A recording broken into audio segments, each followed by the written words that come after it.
किल को केस छौड़ी आपत में हो जनवागे भैया किल को केस छौड़ी आपत में हो जनवागे आगे रोडावे खोजल चलो नासरगंज के थानावागे रोडावे खोजल चलो गावा पुलिस थानावागे घर को हो जियरावा जब बजो गाड़ी के हो रनावागे घर को हो जियरावा जब बजो गाड़ी के हो रनावागे आगे रोडावे खोजल चलो तीसरी पुलिस थानावागे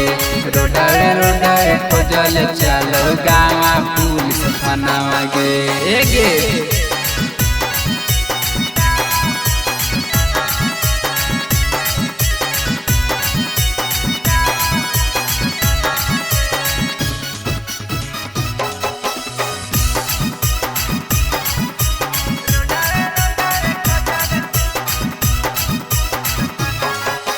कैलियो भारी गलती छौड़ी करी के तोरा से प्यार गे लगो भैया जिए न देतो हमारा मार गे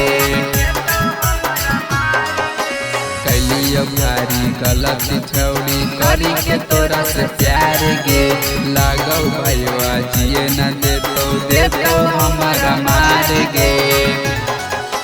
जादे दिन के नहीं हमें हियो मने मनागे जादे दिन के नहीं हमें हियो मने मनागे आगे घंटे खोजल चलो जमुआ पुलिस थानागे मिनटे खोजल चलो गिरिडीह के थानागे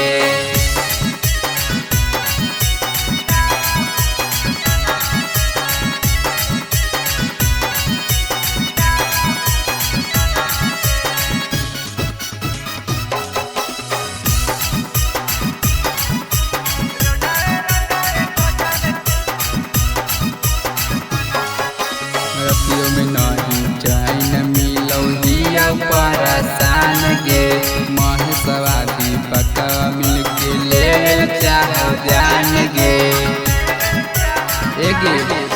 रतियों में नहीं चैन मिलो हिया परेशान गे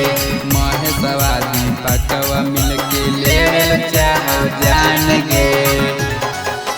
लागो नहीं हो तो छौड़ी हमनी के मिलनागे लागो नहीं हो तो छौड़ी हमनी के मिलनागे आगे घंटे